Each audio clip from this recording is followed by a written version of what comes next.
Hi there, Tad Hargrave from marketingforhippies.com. Today's video is about eliminating the need for the pitch. So how do we eliminate the need for the pitch? Let's start with this. Most of us, we don't want to pitch people. We don't want to be standing at the front of the room or in a one-on-one discovery session pitching somebody, trying to persuade somebody, convince them, cajole them to buy from us. They don't want that either. Nobody likes being on the receiving end of a pitch, especially a pitch that's covert or goes on too long. A pitch that is absolutely trying to maneuver us. Nobody wants to do it or receive it. So we'll start with that. But then we have to take a step further back and we have to ask ourselves this. What's gotten us to the point that we even think we need to pitch? What's happened that we think that's where we need the skill? That's where we need to, bone up. That's what we need to be good at, is pitching rather than, well, what else? What else is there? That's the question. So this, of course, brings us to point of view marketing. How do you get rid of the need to pitch? It's this, and I've said this before, I'll say it a lot more, I'm sure. If you imagine like a book, the front cover, it's like this, yeah? Back cover is this. Everything in between, those are the pages. The front cover is establishing relevance. The back cover is saying, here's the offer, here's the pitch, the value. In between is the credibility. The front cover, this is the problem. Back cover, that's the promise. This is the premise. Front cover, this is empathy. Back cover, this is guidance. In the middle, there's context. So most of marketing lives in the middle, as you can see. That's almost all of it. The front cover is important. Of course, they're not even gonna, we do judge a book by its cover. Of course. The front cover and the back cover, we judge it by. But primarily the front cover, and does it look good? How, does it get our attention? So that's the first thing, is the relevance. But now once they're reading the book, most of us have started a book and not finished it because it didn't grab us, whether it's fiction or nonfiction. There are plenty of books that are nonfiction I tried to start and I just could not finish, couldn't get into. So that's the most important part of the book, is the content of the book. The most important part of the marketing is not the headline. It's not the hook, and it's not at the very end when we're getting to the value where it's the pitching and sharing. It's not that either. People put way too much emphasis on that. So how do you eliminate the need for the pitch? So if the pitch is at the end, and the pitch seems to be a necessary thing to introduce people to our work, do we want to get rid of the pitch? Is it possible to?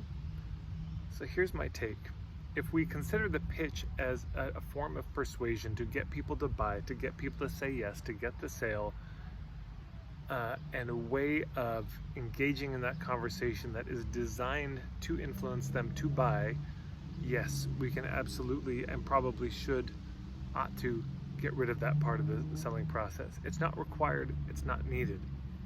What do we replace it with? Well, the same thing I just laid out.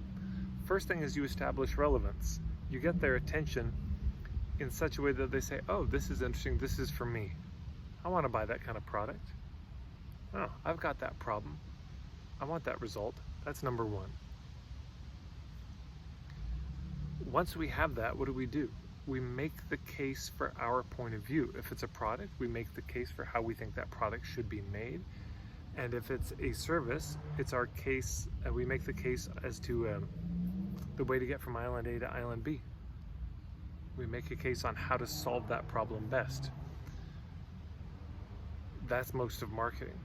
In this chunk, we're allowed to be as persuasive and charming and, playful, persistent, using all of our influence skills in that section. That's welcome. Because what you're saying in that section is like, look, whether or not you buy from me, here's how I suggest you handle this issue. That's very different than taking those skills and applying it to them buying from you. Yeah?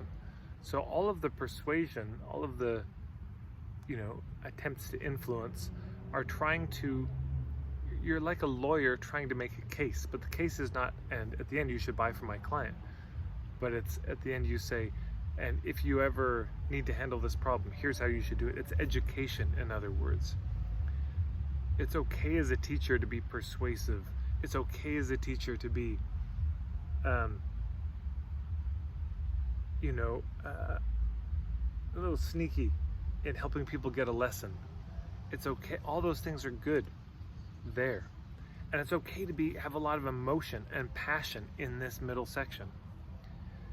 When we get to the end, this is where we put all that away and we just share the logistics of the thing. Yeah, we say, look, okay, I did my best, I made my case, and if you are compelled by that and you'd like more, here's where you get it. Here are your options. And then you go over the options. But very much, I did another video on this, a very flat affect, not a lot of expression.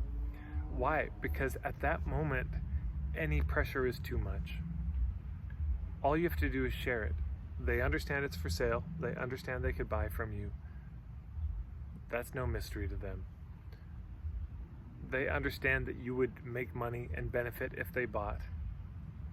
And so there's already so much pressure in this last moment. It's the last part of the conversation and the discovery call. It's the end of the workshop. They sort of know there's more that they could get from you. They know that there's some kind of a shameless plug coming.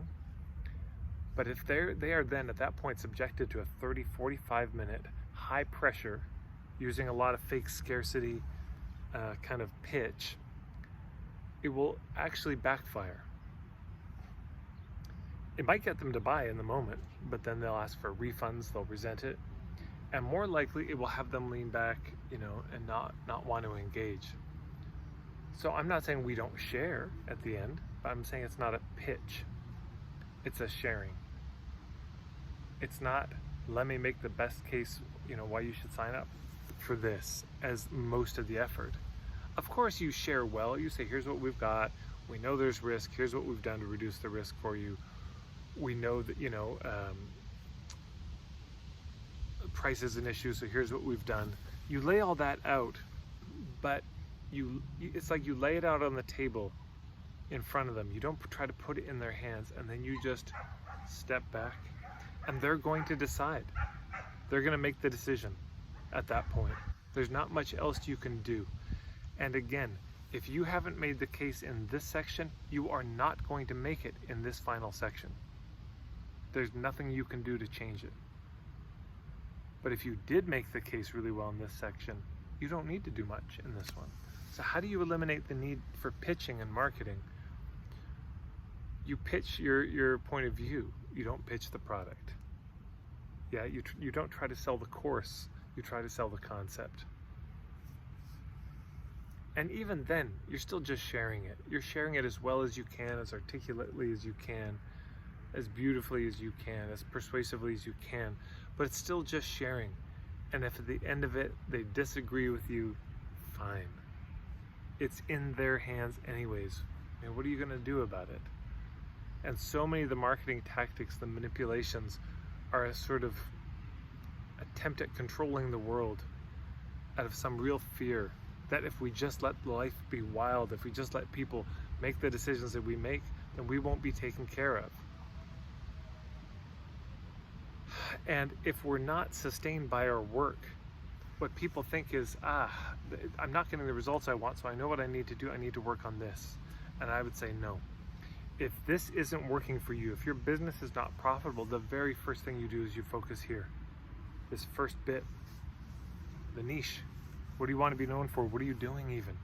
You focus on the relevance. You focus on building the empathy for a specific group of people with a specific problem. You focus on that entirely until you get it, or almost entirely.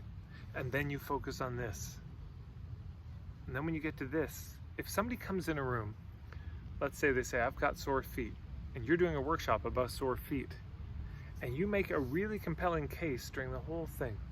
You really lay it out about how to heal sore feet, They say, and then, look, if you want help with that, I've got this program and a machine and exercises and a gym or whatever, and we're going to help you with your sore feet. It's a very light touch that's needed for people to decide they want to buy. How do we eliminate the need for pitching? We focus on everything that precedes it. Yeah. And in focusing on that, you realize that the pitch was a kind of steroidal function, trying to boost